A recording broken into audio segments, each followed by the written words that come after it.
أعوذ بالله من الشيطان الرجيم. بسم الله الرحمن الرحيم. نحمده ونستعينه ونصلي على رسوله الكريم. أما بعد، قال الله تعالى في القرآن العظيم: ربي اشرح لي صدري ويسر لي أمري واحلل عقدة من لساني يفقهوا قولي. صدق الله العلي العظيم. கண்ணியத்திற்குரிய பெரியோர்களே, அன்பு சகோதரர்களே, அஸ்ஸலாமு அலைக்கும் வரஹ்மத்துல்லாஹி தஆலா பரகாத்துஹு. அரசியல் மேகங்கள் இடம் மாறுகின்றன. வானிலை மாற்றங்கள் புதிய காட்சியை ஏற்படுத்துகின்றன. உற்று நோக்கும் பார்வையாளர்களின் கணிப்புகள் பலவாறாக வெளிவருகின்றன. நடப்பவைகளை நாமும் கவனித்து வருகிறோம். கடந்த 10 தினங்களுக்கு முன்பு வரை இந்திய நாட்டுடைய அரசியலை தன் கைகளில் பிடித்து கோலோச்சி வந்த பாஜக, அதன் மோடி மற்றும் அமித்ஷா போன்றோர் அவர்களின் குதிரை மிக வேகமாக ஓடுவதைக் கண்டோம். தடையின்றி ஓடிய அந்த குதிரையில் பயணித்து அவர்களின் வார்த்தைகள் எல்லோரையும் காயப்படுத்துவதாக தொடர்ந்து அமைந்திருந்ததை இந்திய மக்கள் கண்டு வந்தார்கள். ஆணவம், பாசிசம், அடக்குமுறை, தான் தோன்றித்தனம் என்ற அனைத்தையும் முன்வைத்து எவருக்கும் எந்த பதிலும் நாங்கள் சொல்ல தேவையில்லை, நாங்கள்தான் எல்லாம், நாங்கள்தான் வெல்வோம், எங்களுடைய திட்டம் யாருக்கும் தெரியாது என்ற இருமாப்பில் அவர்கள் வேகமாக ஓடிக்கொண்டிருந்த காட்சியை இந்த இந்திய தேசம் கண்டு வந்தது. திடீரென்று ஒரு நாள் இந்திய தேசிய காங்கிரஸின் அருமைக்குரிய தலைவர் திரு ராகுல் காந்தி அவர்கள் திடுதப்பெண்ண எடுத்து வைத்த மிகப்பெரிய விஷயங்கள் இந்த தேசத்தையே உலுக்கி எடுத்ததை நாம் கண்டோம். அவர் போட்ட அந்த வெடி இன்று இந்திய தேசமெங்கும் பற்றி கொண்டிருக்கிறது. மக்களுக்கு மத்தியிலே மிகப்பெரிய ஒரு விழிப்புணர்வை கொடுத்திருக்கிறது. நாம் அளித்த வாக்கு நாம் நினைத்தவரை தேர்ந்தெடுக்கவில்லை என்ற கோபம் எல்லோருக்கும் பொங்கி எடுகின்றது. குறிப்பாக இந்த பாஜக, ஆர்எஸ்எஸ் போன்றவர்கள் எந்த மக்களை மிக இலகுவாக ஏமாற்றி கடுமையாக நடந்து வந்தார்களோ அந்த மக்களே, அந்த இந்தி பேசும் மக்கள் என்று சொல்லக்கூடிய வடமாநில மக்களே, இன்று அவர்களை நன்கு புரிந்து கொண்டு எப்படிப்பட்ட வார்த்தைகளை கக்குகிறார்கள் என்று சொன்னால் நம்மால் அதை சொல்ல இயலவில்லை. அவ்வளவு கடும் சொற்களை உதிர்த்து அவர்கள் அங்கே அவர்களை தூற்றிக் கொண்டிருக்கிறார்கள். இன்றைய நாளில் நடக்கக்கூடிய காட்சிகள் உண்மையிலேயே நமக்கு ஒரு சிந்தனையை தருகிறது. கடந்த சில நாட்களுக்கு முன்பு வரையிலும் காங்கிரஸ் என்ன செய்து கொண்டிருக்கிறது என்று யாருக்கும் தெரியவில்லை. இந்தியா கூட்டணி என்னவாயிற்று, இன்றைய அதன் நிலை என்ன என்று எவருக்கும் புரிந்தபாடில்லை. இந்த பாஜகவிற்கு கடிவாளம் போடக்கூடிய எவரும் இல்லையா என்ற மனவேட்கை நமக்கு இருந்தது. தமிழகத்திலேயே கூட ஆட்சி அமைப்போம் என்று சொல்லும் அளவிற்கு துணிந்து வந்த அவர்கள் என்ன சதித்திட்டத்தை நிறைவேற்றுவார்களோ என்று நாமெல்லாம் அஞ்சு கொண்டிருந்த நேரம் அது. அப்படிப்பட்ட சூழலில்தான் திரு ராகுல் காந்தி அவர்கள் இந்த விஷயத்தை முன்வைத்தார். அதன்பின் நடந்தவைகளை நாமெல்லாம் கவனிக்கின்றோம். இதோ அவர் இன்று புறப்பட்டிருக்கக்கூடிய அந்த பேரணி வாக்கு திருட்டுக்கு எதிரான அந்த பேரணி, நமது வாக்கு நமது உரிமை என்ற கோஷத்தோடு முழங்குகின்ற அந்த பேரணி செல்லும் இடங்களெல்லாம் எப்படிப்பட்ட ஒரு மாபெரும் எழுச்சி ஏற்படுத்துகிறது என்பதை நாம் காணும்போது உண்மையிலேயே வியப்பாகத்தான் இருக்கிறது.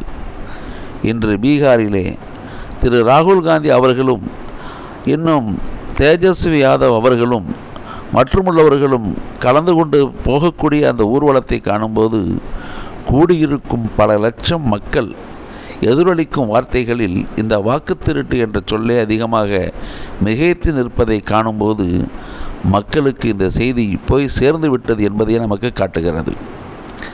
மேலும் இது இன்னும் 16 தினங்களில் பல மாநிலங்களை எட்டும்போது சூழ்நிலை ஒருவேளை இன்ஷா அல்லாஹ் நல்லதொரு திருப்பத்தை தரும் என்று எதிர்பார்க்கின்றோம்.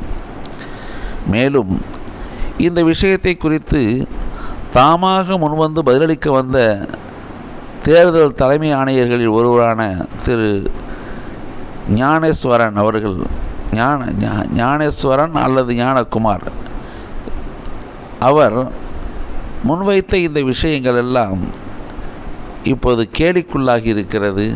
எல்லோரும் அதை எடுத்து பேசுகிறார்கள். திரு ராகுல் காந்தி அவர்களுக்கு பதில் சொல்ல வந்தேன் என்ற பெயரில் எதையோ உளறி கொட்டி இன்று வசமாக மாட்டிக்கொண்டு விட்டார். நன்கு அவர் இங்கே மாட்டிக்கொண்டு விழிபிதுங்கும் நிலையிலே அவர் இருந்ததை காண முடிகிறது. பத்திரிகையாளர்கள் திருப்பி கேள்வி கேட்டபோது அவரிடத்திலே பதில் ஏதுமில்லை. தான் சொல்ல வந்த ஏதோ சில விஷயங்களை அப்படி இப்படி என்று போட்டுடைத்து அதையே தனக்கும் பாஜகவிற்கும் தர்ம சங்கடமாக ஆக்கிவிட்டு சென்றிருக்கிறார். இப்படிப்பட்ட நிலையில்தான் இன்றைய பாராளுமன்றத்தில் தேர்தல் ஆணையர்களை பதவி நீக்கம் செய்ய வேண்டும் என்று ஒரு கோரிக்கை வைத்து அதற்கான முன்னேற்பாடுகளை செய்து கொண்டிருக்கிறார்கள். அரங்கம் அதிர்ந்து கொண்டிருக்கிறது. தேர்தல் ஆணையர்களை நீக்க வேண்டும் என்ற கோஷம் உரத்து கொண்டிருக்கிறது. இப்படிப்பட்ட ஒரு சூழலில் இன்று அந்த நிலை அங்கே மாறியிருக்கிறது. இதற்கு அடுத்ததாக இன்று பேசுபொருளாக இருக்கக்கூடிய ஒரு விஷயமாக இந்திய தேசத்துடைய துணை ஜனாதிபதியை தேர்ந்தெடுக்க வேண்டும் என்ற முன்னெடுப்புகளை பாஜக செய்திருக்கிறது. அதிலே எங்கே கை வைத்தால், எப்படி கை வைத்தால் இந்த தேசத்துடைய செய்தி இடம் மாறும், திசை மாறும் என்பதை நன்கு கணித்து தமிழகத்தைச் சேர்ந்த ஒருவரையே வேட்பாளராக அறிவித்து அவர்கள் வேடிக்கை காட்டுகின்றார்கள். இதனால் இங்குள்ளவர்கள், தமிழகத்தில் உள்ள பாஜகவினர்கள், இன்னும் அதிமுக பொதுச் செயலாளர் எடப்பாடி பழனிசாமி போன்றவர்கள் தமிழர் ஒருவர் வந்துவிட்டார், அவரை நாம் ஆதரிக்க வேண்டும் என்று குரல் கொடுக்கின்றார்கள். ஆனால் மக்களுக்கு நன்கு தெரிகிறது அறிவிக்கப்பட்ட வேட்பாளரின் பின்னணி என்ன, அவர் தமிழகத்தினுடைய பிரதிநிதியாக அங்கே போய் அமர்ந்தால் என்னவெல்லாம் செய்வார். ஒரே ஒரு விஷயத்தில் கூட தமிழ் மக்களுக்கு சாதகமாக எதையும் சொல்வாரா? அப்படிப்பட்ட வரலாறு தான் தமிழக பாஜகவில் இவரிடத்திலுமே இல்லையே. தமிழகத்திற்கு, தமிழ்நாட்டிற்கு, தமிழ் மக்களுக்கு எதிராக எந்த சட்டம் வந்தாலும், எந்த திட்டம் வந்தாலும், என்ன வார்த்தைகள் பேசப்பட்டாலும், எப்படிப்பட்ட சூளுரைகள் அங்கே மேற்கொள்ளப்பட்டாலும், எதிர்வாதங்கள் செய்யப்பட்டாலும் அது குறித்தெல்லாம் எந்த ஒரு கேள்வியோ அல்லது அதற்கு கண்டனமோ தெரிவிக்க முன்வராமல் அதை பேசியும் எழுப்பி அதை நியாயப்படுத்தும் மக்கள் தான் இங்கே இருக்கிறார்கள். பாஜகவில் உள்ள அனைவரும் இதைத்தான் செய்கின்றார்கள். அப்படிப்பட்டவர்களில் ஒருவர் துணை ஜனாதிபதியாக சென்று விட்டால் எண்ணத்தை கெடுத்து விடுவார். தமிழ்நாட்டிற்கு எதை செய்து விடுவார் அவர். எனவே இவர்களின் கூச்சல்கள், வெற்று கூச்சல்கள் ஏற்கப்பட முடியாதது. அதே நேரம் தமிழகத்துடைய மாண்புமை மிக்க தமிழக முதல்வர் அவர்கள் முன்னெடுக்கும் விஷயங்கள் இதற்கு நேரெதிராக அமையும் என்று எல்லாருடைய கண்களும் பார்த்து கொண்டிருக்கின்றன. அவர் முன்னெடுக்கின்றார், சில விஷயங்களை முன்னெடுத்து வருகிறார். இன்று அதே துணை ஜனாதிபதி பதவிக்கு தமிழகத்திலிருந்தே ஒருவர் தேர்ந்தெடுக்கப்பட வேண்டும் என்ற ஒரு செய்தியை முன்வைத்து ஊடகங்கள் சுற்றி கொண்டிருக்கின்றன. அந்த நிலை இங்கே ஏற்பட்டு கொண்டிருக்கிறது என்பதுதான் உண்மை. முதலிலே இங்கே பேசப்பட்டது திரு வைகோ அவர்களை இந்த பதவிக்கு கொண்டு வர வேண்டும் என்றது. அதற்கடுத்து திருச்சி சிவா அவர்களின் பெயர் பரிந்துரைக்கப்பட்டது. இன்னும் யாரோ பரிந்துரைக்கப்பட்டார்கள். இப்போது வந்த செய்தி இந்தியாவின் இஸ்ரோவின் தலைவராக இருந்த திரு மயில்சாமி அண்ணாதுரை அவர்களுடைய பெயரும் இப்போது பரிசீலிக்கப்பட்டு கொண்டிருக்கிறது. ஆக அங்கே ஒரு தமிழர் என்ற பெயரிலே ஒரு போலியை கொண்டு வந்து வைக்க முற்படுவார்களேயானால் அவரை எதிர்த்து இதோ இங்கே தரமான வேட்பாளரை இறக்குவதற்கு எதிர்க்கூட்டணியும் தயாராகி கொண்டிருக்கிறது.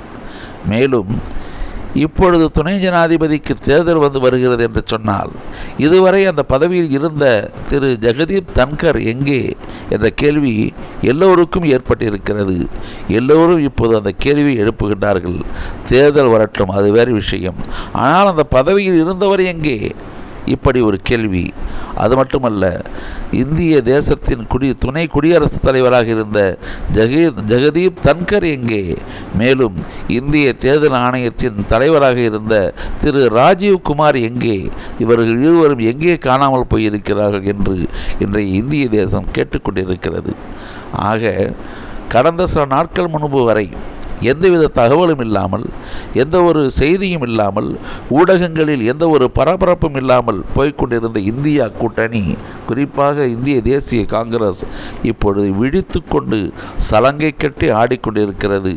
இந்திய தேசத்தை உசுப்பிக் கொண்டிருக்கிறது, உலுக்கிக் கொண்டிருக்கிறது.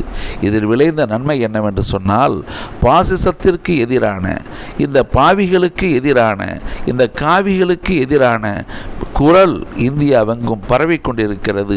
இவர்கள் நீக்கப்பட வேண்டியவர்கள் என்பதை இந்திய தேசம் வலுத்து பேசுகிறது, உரத்து கூறுகிறது. இதுதான் இந்த மக்களுடைய இன்றைய விழிப்புணர்வு. அருமைக்குரியவர்களே, அநீதம் எவ்வளவு நாள் தான் நிலைக்கும்? அநீதி செய்பவர்கள் எவ்வளவு நாள் தான் செய்துவிட முடியும்? அவர்கள் எண்ணத்தில் தமக்கு தோல்வி என்பது ஏதுமில்லை. நாம் நினைத்தவரை எதுவும் செய்வோம் என்று இருக்கலாம், எண்ணலாம், விரும்பலாம். ஆனால் அதற்கு என் வரலாற்றில் எப்போதும் இடம் கொடுக்கப்பட்டிருக்கவில்லை. எவ்வளவு பெரிய ஆணவக்காரர்கள், எவ்வளவு பெரிய மோசமானவர்கள், எவ்வளவு பெரிய தீங்கு செய்யக்கூடியவர்களாக இருந்தாலும் கூட அவர்களின் அனைத்து பொல்லாங்குகளும் ஒரு கட்டத்தில் நிறுத்தப்பட்டிருக்கிறது, நின்று போயிருக்கிறது. இதுதான் வரலாற்றின் சாதனை. அப்படிப்பட்ட ஒரு நிலைதான் இப்பொழுது இங்கும் வந்து கொண்டிருக்கிறது. இவர்கள் ஆட்சியை விட்டு விரட்டப்பட வேண்டிய நேரம் வந்துவிட்டது. மக்கள் அதற்கு தயாராகி கொண்டிருக்கிறார்கள். அதையே முன்வைத்து இந்த எதிர்க்கட்சிகள் அனைத்தும் களமாடி கொண்டிருக்கின்றன. இந்திய தேசத்தின் அனைத்து எதிர்க்கட்சி தலைவர்களும் இப்பொழுது இதற்கு சரியான நேரம் என்று களமாடி கொண்டிருக்கிறார்கள். அதற்கேற்றவாறு தான் இந்த எதிர்க்கட்சிகளை வலுப்படுத்தும் போக்குகள் ஆங்காங்கே தென்பட்டு கொண்டிருக்கின்றன. இதுவரையிலும் பாஜக அரசிடமிருந்து அந்த அரசிலே வங்கம் வகித்தவர்கள் கூட இப்பொழுது இடம் மாறும் சூழ்நிலை இருக்கிறது. ஏற்கனவே நாம் சொன்னோம், திரு சந்திரபாபு நாயுடு அவர்கள் விரைவாக மாறுவதற்கான சூழல் இருக்கிறது என்று சொன்னோம். அதே நிர்பந்தம் திரு சரத் யாதவ் அவர்களுக்கும், திரு பீகார் முதல்வர் நிதிஷ்குமார் அவர்களுக்கும் இந்த நிலை நிர்பந்தம் ஏற்படுகிறது என்பதை சுட்டிக்காட்டியிருந்தோம். இப்பொழுது புதிய செய்தியாக அதே ஆந்திராவில் இருந்து பெரும் ஒரு ஆளுங்கட்சியாக இருந்து தற்போது தோற்று போயிருக்கிற திரு ஜெகன்மோகன் ரெட்டி அவர் விரைவாக காங்கிரஸில் வந்து சேருவதற்கும், காங்கிரஸை வலுப்படுத்துவதற்கும், தன் கட்சியை அதில் இணைப்பதற்கும் தயாராக கொண்டிருக்கும் சூழ்நிலையை நாம் கேள்விப்படுகின்றோம், அறிகின்றோம். விரைவில் அந்த செய்தியும் வரக்கூடும். அப்படி என்று சொன்னால் களம் வேகமாகத்தான் தயாராகிறது, சூழல் மிக வேகமாகத்தான் மாறிக்கொண்டிருக்கிறது. அரசியல் வானில் அரசியல் மேகங்கள் வேகமாக இடம் மாறிக்கொண்டிருக்கின்றன. காற்று இடம் மாறி வீச தொடங்கி இருக்கிறது. நல்லது நடக்கட்டும், மக்களுடைய நோக்கம் நிறைவேறட்டும். மக்கள் அளிக்கும் வாக்கு அவர்களின் எண்ணப்படி விரும்பியவரை தேர்ந்தெடுக்கும் முகமாக ஆகட்டும். அதுதான் ஜனநாயகம். ஜனநாயகம் வெல்லட்டும். ஜனநாயகத்துடைய அனைத்து அம்சங்களும் இந்த நாட்டிலே நிலைக்கட்டும். பாசிசம் அழியட்டும், அவர்களுடைய ஆட்சி முடியட்டும் என்று மக்கள் விரும்புகிறார்கள். அதற்கான ஆயத்தங்கள் நடைபெற்று கொண்டிருப்பதை காணும்போது மனதிற்கு ஆறுதலாக இருக்கிறது. வாழ்த்துக்கள் எதிர்க்கட்சிகளே, வாழ்த்துக்கள். நன்கு களமாடுங்கள். நம்முடைய ஜனநாயக சக்தியை நிலைநிறுத்துங்கள்.